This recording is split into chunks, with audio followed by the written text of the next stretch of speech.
Hello, thank you for joining us today. My name is Danielle Barron. I'm an interior design professor at the University of Central Arkansas. Our presentation today is What's Next? Design Thinking to Create Social and Emotional Transformation Post-Pandemic. Here's my colleague, Craig Ford. Thank you, Danielle. Like she said, my name is Craig Ford. You may be wondering about my surroundings here. I'm actually recording this in my workspace in Bentonville, Arkansas. I am a virtual art teacher for the junior highs in my school district. And let's go ahead and get started here. And we're going to look at our roadmap. Now, if you had a chance to read through our abstract, you may notice we made a few changes with this presentation. That abstract was actually created over a year ago, pre-pandemic, for when this conference was going to be conducted live. Well, just like the rest of the world, our presentation got a little, what's the word? Altered because of the pandemic. And so as you can read here, it says we're going to start with an introduction. We're going to go into agents of change, which if you read our abstract, you would have that should be familiar. And then we're going to take agents of change and make some applications to this pandemic and post-pandemic world we live in. We're also going to refer to design thinking and how it may help us moving forward. And then we'll be concluding and you'll be on your merry way. So let's start with design thinking and the definition of design thinking from Tim Brown with IDEO. Design thinking is a human-centered approach to innovation that draws from the designer's toolkit to integrate the needs of people, possibilities of technology, and the requirements for business success. So we're going to unpack that here in a minute. Right now, we're going to look at human-centered approach and what that means. So human-centered, IDEO defines it as a creative approach to problem solving that starts with people and ends with innovative solutions that are tailor-made to suit their needs. So whenever we start with people, whenever we start with humans, then we're looking to their needs first and working through a problem with them in mind. So a few words to consider that are related to human-centered are empathy, which is being in tune with another person, so you almost feel what they feel. But we'll talk more about that later. But it's really important for human-centered design. And then another one is stakeholders. So that's anyone that is affected by the problem that you're trying to solve. Now let's jump to draws from the designer's toolkit. What's interesting here is, and I've read, when I read up about design thinking, I read up on this is a process that's supposed to help non-designers think like designers.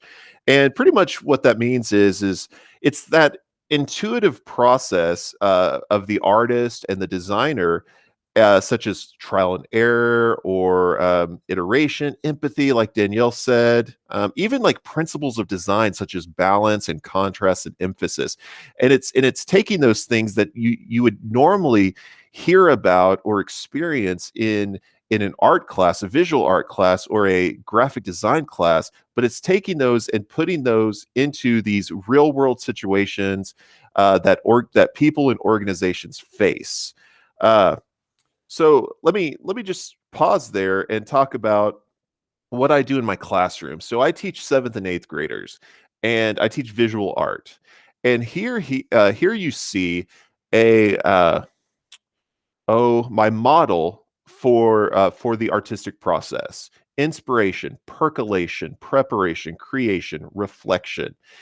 And these are steps that I guide my students through as they're creating a work of visual art. It starts with their inspiration. What inspires them? That it's that light bulb that goes off in their head. It's some observation they made that inspired some creation of something. Oh, they see something, they want to paint it. Oh, they see something or they hear something, they want to sculpt it, what have you. And then that idea goes and percolates. It kind of just gets buried deep in their mind, but it starts growing. I compare it to the cocoon phase in the caterpillar's metamorphosis to a butterfly. It doesn't look like on the surface that a lot's going on, but there's really a lot of stuff churning in the mind of an artist during the percolation. It's a lot of exploration. And then it moves into the preparation phase where we start refining our ideas, where maybe we do a rough draft and we prepare our tools for the art making portion. From there, we go into creation. We actually make that final draft. And after the final draft is completed, then we reflect on our work. But that's my 5-stage model of art making or creation. I then juxtapose that with this particular model of design thinking. And what you'll see later in this presentation is that there's several models of design thinking, but as a 7th and 8th grade art teacher, I really like this one. Maybe it's the colors, maybe it's the shapes, but really, I actually like the phases. So what's interesting though is, and what I point out to my students is really this model of design thinking, this model to help non-designers think like designers, to solve complex problems, to meet the needs of people. Uh, it's very, very, very similar to the 5-stage model that you see on the screen. And in fact, this is how they overlap. Inspiration comes in the form of empathizing and research.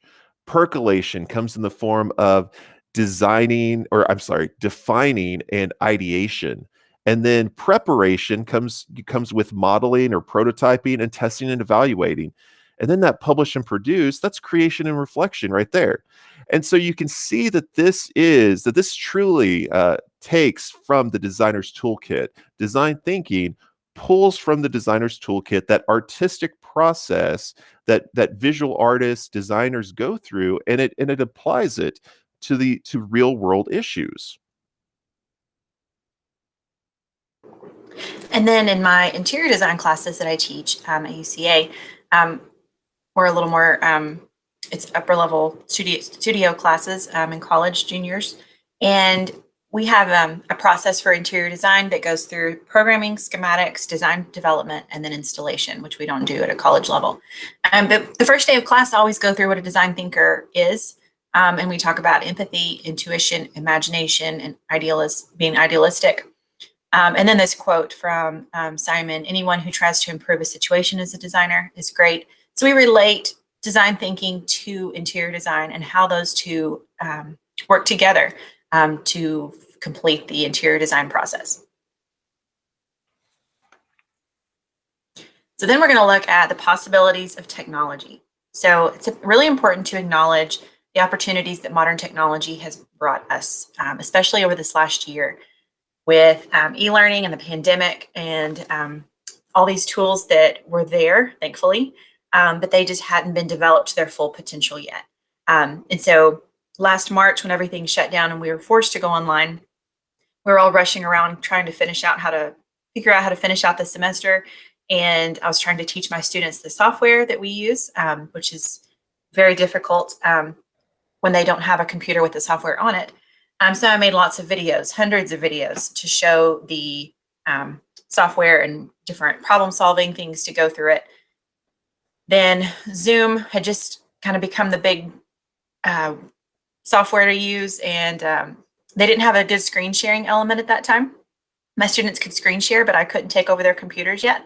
So I would screenshot their screen share, mark it up, and then send it back to them to try to get across the idea that I was trying to give them. So now they can actually share their screen with me. I can remote access their computers, and then I can actually control their computer to show them what they need to do on the software. So our technology has come a long way, and I think that's something important to remember through this.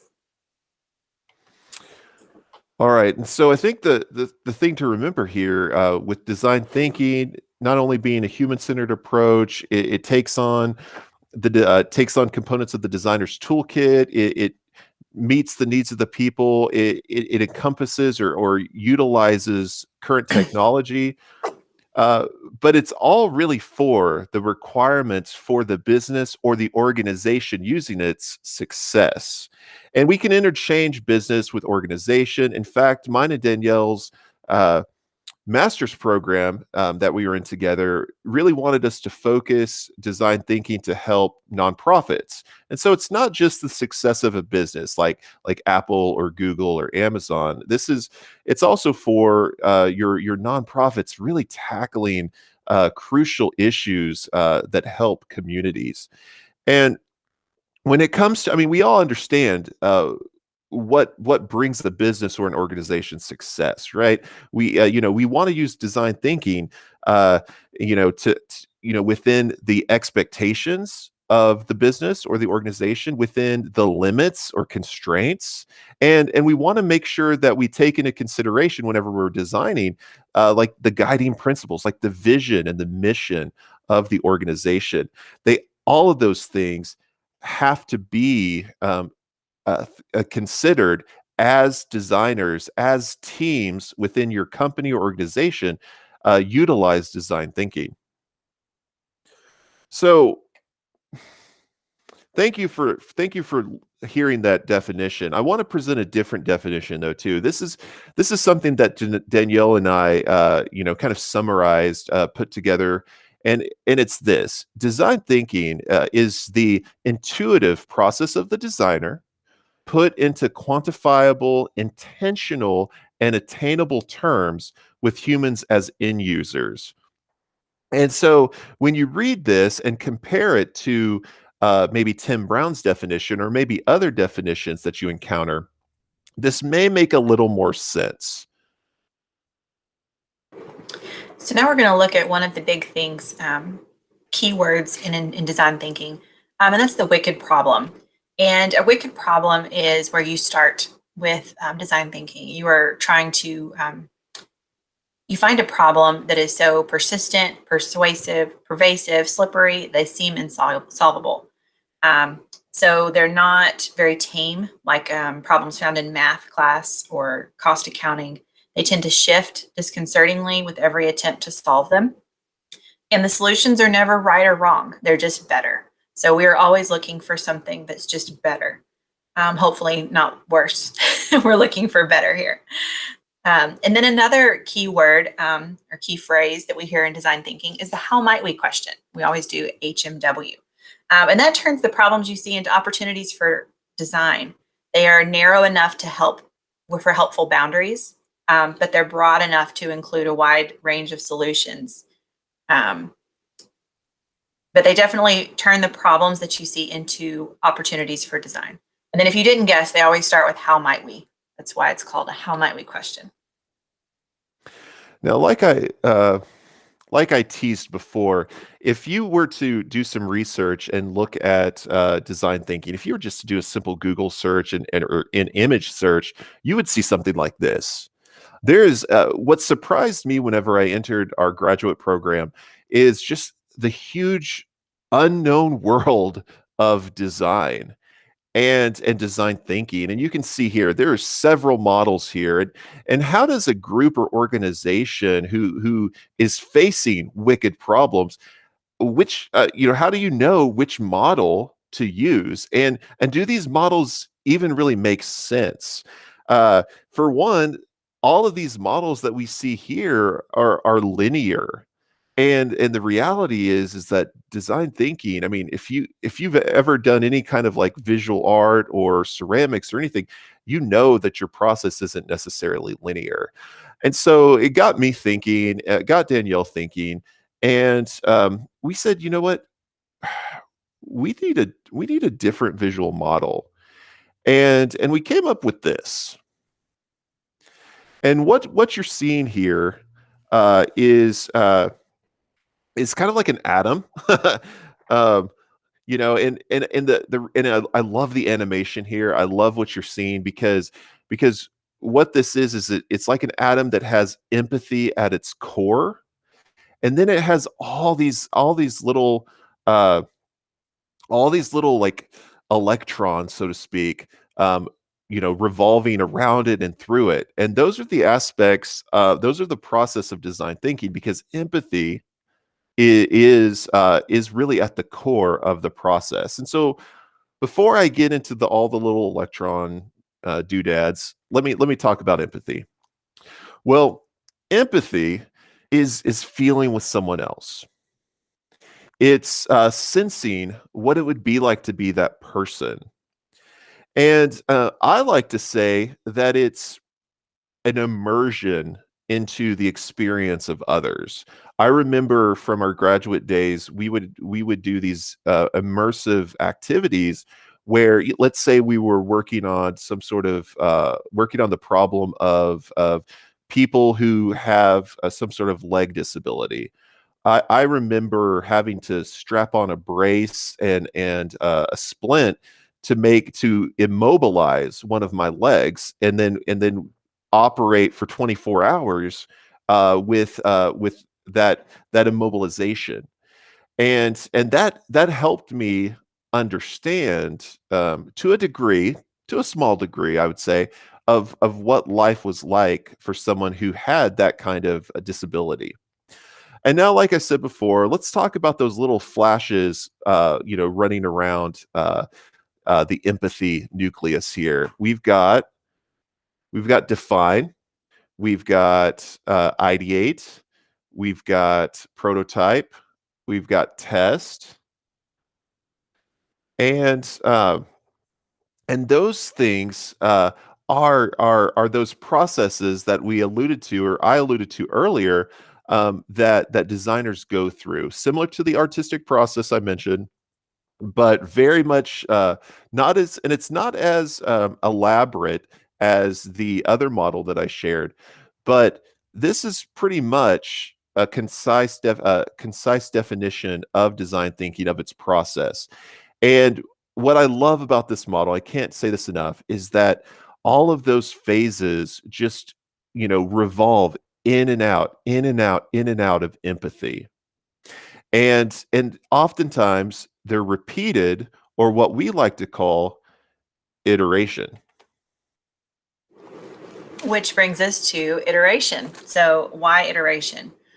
Iteration keeps us nimble, responsive. It trains our focus on getting the idea. And after a few passes, every detail just right. So iteration means that we may not go in, define, ideate, prototype, and test. So we'll look at the process that, no, we won't. Um, so after all of this happens in random order, then we get a final product. And that final product is what comes out of our lovely atom of all our phases that we use in design thinking. And we get our final product from that. But empathy is always at the core. And remember, it's not necessarily about finding the right way, just better than what we've been doing, which is innovation. So we're always innovating. We're always trying to find something better to solve a problem. Now, I mentioned our master's program earlier, and in that master's program, which I loved personally, and I know Danielle loved it too, we had a series of challenges, and one of those challenges was develop or identify a problem, and then develop a solution utilizing design thinking, and not just a problem, but a wicked problem. And what that experience was like is, we had to work, we had to collaborate with some fellow students. We would have to do our own research. We'd have to bring that research to our meetings. We would have to ideate together through various design methods, and what that culminated in, after that atom of empathy and all of those different ideations and iterations of ideation, iterations of prototyping and things, it evolved into this: agents of change. And what this program is, it's a character education program for middle school students.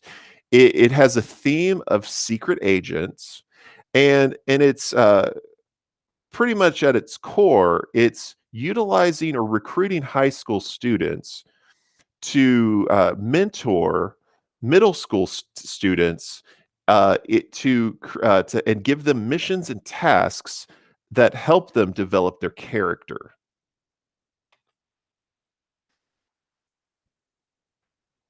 And so here's the problem that we saw. We saw that children often have very poor interactions with adults. I remember our professor talked about uh, his nephews having such a sour attitude and having very poor social skills. And obviously, I'm a teacher. I'm a junior high teacher, and so I see those poor social skills daily. And so taking that wicked problem of poor social interactions in kids, whether it's with other kids or with adults, we we turned it upside down and we turned it into a how might we question. And that you can see that here. How might we increase positive social interactions in children ages 8 through 13? And this is the random order that we used for executing the process for innovation. It was a very fluid, iterative process where we obviously started with empathy. We empathized and then went through define, ideate. Then we empathized some more, prototyped, tested. Then we had to redefine, we kind of had to circle back, redefine, then empathize again, ideate, test, and then we came up with a solution. And we ended up with the Agents of Change program. And personally, I think Agents of Change is awesome. I wish that when I was a middle school student that I participated in a secret agent training camp situation in which I had to, I was being led by a high school student agent, and I was doing all sorts of cool little missions that developed my leadership, that developed my character. And the neat I just want to point out the innovative practices here of Agents of Change. And keep in mind that this was created in a collaborative environment. It was even I forgot to mention it was created in an e-learning environment. Some students in our program were there in person, and then other students were on a screen like we are now with you. And uh and it's re- but anyway, going back to Agents of Change. So the innovation lies in not only its secret agent theme, it's the way that it was created, the cross age mentoring component, um, but the main things that we want to point out here are the innovation of the technology in use, the innovation of the mentoring, the innovation of the character qualities. We're going to start with technology. And what we noticed was children, middle school, junior high, they love technology. They're playing video games, they're on their phones all the time, they are engaging in this virtual world. Uh, social media for them, whether it's Snapchat or TikTok, it's huge. And so if you can't beat them, why not join them? And so what you see here is a wireframe or storyboard of the Agents of Change app. And you can kind of see where you can see the interface that a student would have with this. Now, keep in mind though that this app would be heavily monitored by an administrator at a student's school or by a school counselor. We call that person Overwatch, and Overwatch would be responsible for uh, recruiting high school students, trustworthy, dependable high school students that would then be these lead agents that would give missions and tasks to the agents in training, which would be the middle school students. But they would do this through this app, these messages through messages that you might see or encounter in this wire frame. The other component that was so innovative about this is mentoring. And so, like Craig mentioned, the lead agents are mentoring these agents in training through these different missions they're given. And we found this component to be very important through some studies we found on cross-age mentoring that concluded that they have demonstrated improvements in connectedness to school and peers, academic achievement, social skills, behavior problems, conventional attitudes toward illicit and antisocial behavior. So it really improved their social skills and their connectedness to other people, which was really important for us. And so we really wanted that cross-age mentoring component in this program. Another one that we talk about is the character development. And we use this character framework from the Center for Curriculum Redevelopment. You can see the link down there at the bottom. We use this study breaks down the top characteristics needed for childhood development and the importance of these in education. So then from these different character qualities, again, through design thinking, we created 5 agent types. And those 5 agent types can be seen here. We have the intelligence officer for curiosity, the field agent for courage, the sleeper agent for resilience, the covert agent for ethics, and the agent of influence for leadership. And so the goal is that these students, these middle school students, would get missions that would help uh, qualify them for the status of an intelligence officer. Uh, the missions would guide middle schoolers to be more curious about their surroundings, to be able to approach things, to be mindful, to be more open-minded, to see the wonder in the world.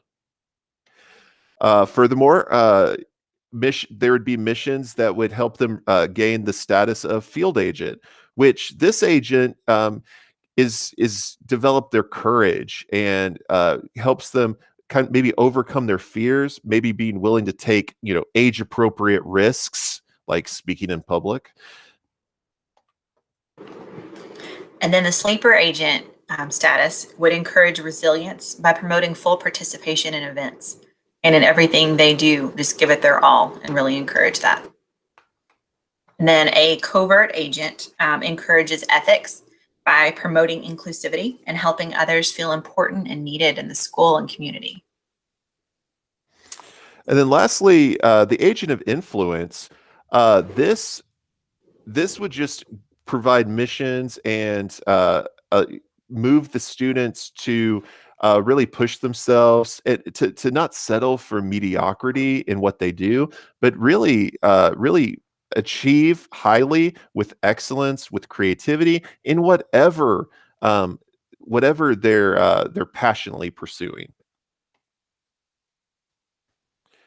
And so there you see, these are the 5 realms that agents of change really wanted to focus and develop within the participants.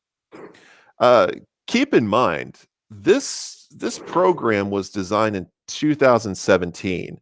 The what's and we all recognize that the qualities you see here were very relevant at that time, but let's be honest, I think they're even more relevant today. Uh, in fact, this is a comprehensive and universal list of qualities that we want all of our students, all of our children to have. And given the nature of the pandemic, how can a program like Agents of Change be used in today's culture, given everything that's happened? So, speaking of everything that's happened, I think it's a understatement to say that we have some wicked problems. And I could just make a list here. You've got rising cases of depression, so much disruption to everyone's day-to-day activities. I'm a school teacher, trust me, I know disruption. Uh, Social issues and relational issues. So many wicked problems have come out of this pandemic world that we live in. As an example of specifically depression and anxiety, there have been studies of from 2020 and what has happened during the pandemic. And children and adolescents are probably more likely to experience high rates of depression and most likely anxiety during the and after enforced isolation periods. This also will increase as enforced isolation continues. And so this is something really important for us to try to get rid of and help our students through these things. And that's why this kind of program is so important. Oh, for sure, Danielle. Uh, Not only things have increased isolation, increased depression. I mean, I mentioned earlier, just like think about the social divisions that we see. Uh, think about the increase in ethnic tensions, and it's crazy, or the enormous political divide. I can't help but think that a program like Agents of Change wouldn't be helpful or crucial in a time in this time in this age. Um, I think about like kind of what's going on in my own school district, uh, and you know we I'm going to pull up here. I'm going to pull up the numbers of students. We have roughly 18,000 students in my district, just over 18,000. In the fall of 2020, uh, because of COVID, because of the pandemic, almost 5,000, actually 4,796, almost 5,000 students of that 18,000 chose to be chose for to choose I'm so sorry chose virtual instruction for their means of education. uh over 2,000 elementary 2,000 elementary students, 800 middle school, 700 junior high, 1,100 high school, all doing virtual instruction. That's a huge disruption because because the school district had to make sure that their teachers could provide a quality education that is equitable to what students in person were receiving. What's kind of interesting is that those numbers actually decreased a bit, but only by 700. So in April, the numbers were let's see, elementary 1,400, middle school 500, junior high 500, high school 1,200, and the the kids on campus increased by 700 students, which isn't really much when you're considering when we're talking about the thousands here. But again, that disruption was huge. And then, I was a virtual teacher, like I said, and the things that I saw were crazy. We had students who were in the virtual program that had really poor internet connection, and that was an assumption that we made as a district, is that the students who chose virtual, they would have internet that was able to, you know, to to connect when it needed to connect. And then you have these families that have multiple siblings all in virtual. I remember students who would have younger brothers or sisters screaming in the background, and so therefore all the students had to be muted. Or I'm sorry, or therefore that student had to be muted, and then I'd have to call on them, and then I would hear this "Ah!" in the background. It's crazy. Or those students who had to take care of their siblings to make sure that their siblings were in their Google Meets and getting their instruction. uh, it was extremely disruptive, extremely distracting for those kids. And when you actually look at the failure rate in my district, it actually doubled for the fall semester when you compare it to what happened the year previous. And that's I can't. I mean, we just took our state testing, and I imagine we're going to see the results of that. We're going to have some quantifiable data on what a year in virtual school or a year in the pandemic has done educationally. How did things Yes, go for and you? I'm sorry, Daniel. How did things go for you? well, I was going to say, first of all, as a mom of three kids, I can say last spring, I had a very disruptive 2-year-old that was always that screech in the background for my older kids' classrooms. So that was always fun. As far as my university, they did a study that was called Bears Cares, because we are the bears. And it talks about how we are in the middle of trauma-informed pedagogy. And the Insider Higher Ed emphasizes a study done by them in 2020.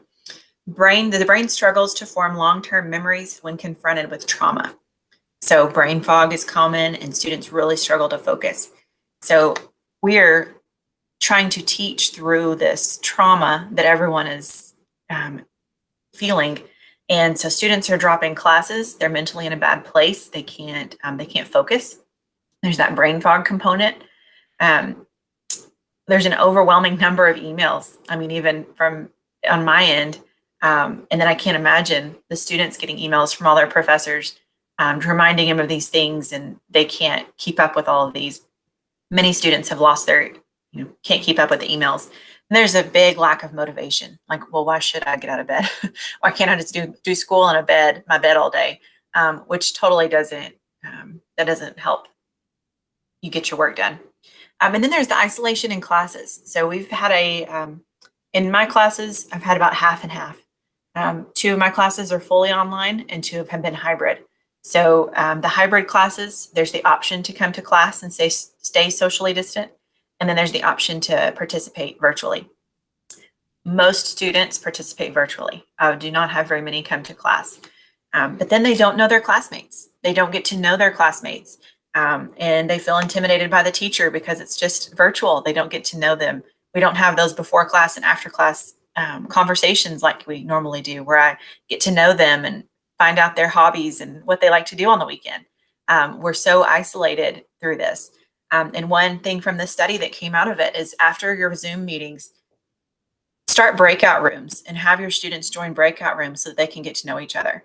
And that's a really easy way to kind of help those relational issues through this e-learning that we're experiencing.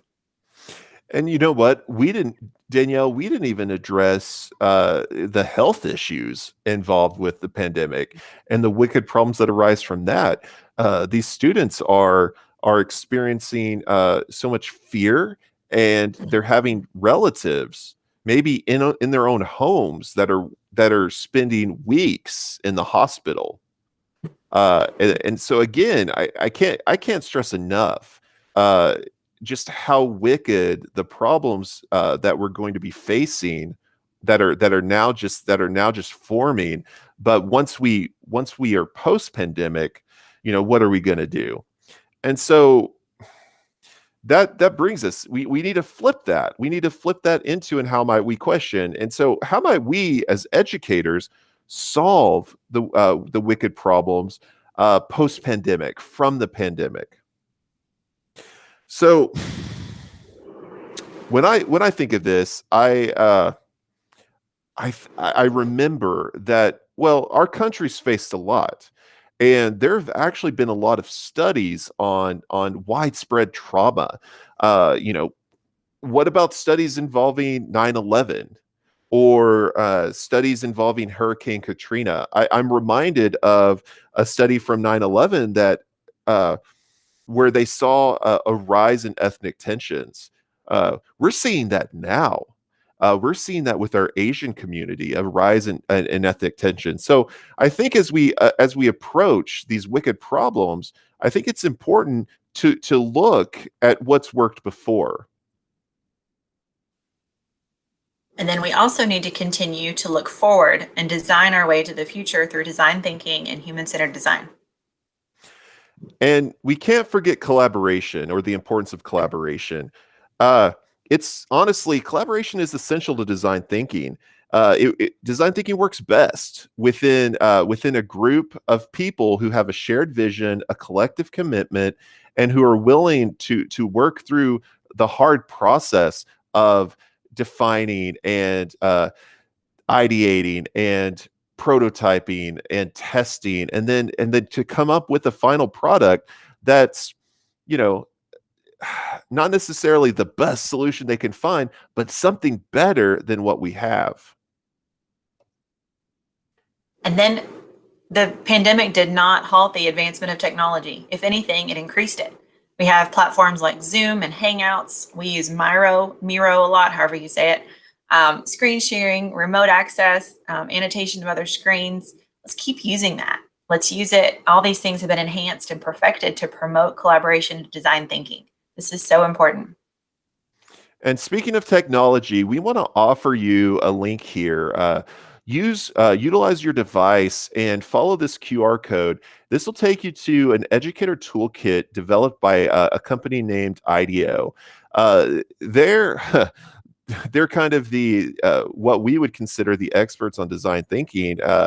The forerunners, the trailblazers for design thinking, and they've developed a set of documents to guide an organization or to guide a group of people, in this case, teachers and other educators, in tackling wicked problems in their organization utilizing design thinking. So I can't stress, I can't recommend this enough.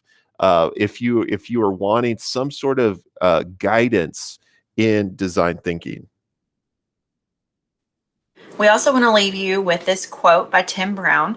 Design can help to improve our lives in the present. Design thinking can help us chart a path into the future. So Tim Brown is one of the founding fathers of IDEO, and this is his book, from his book, Change by Design. And with that, we want to say thank you. Thank you for spending the last 40 minutes with us as we've unpacked agents of change, as we've shared our design thinking model, and as we've brought up some really interesting questions about what we do with this post-pandemic world. So please, you can see our email addresses there. Please write those down, get a photo of them, and let us know if you have questions. Reach out to us. We would love to hear from you.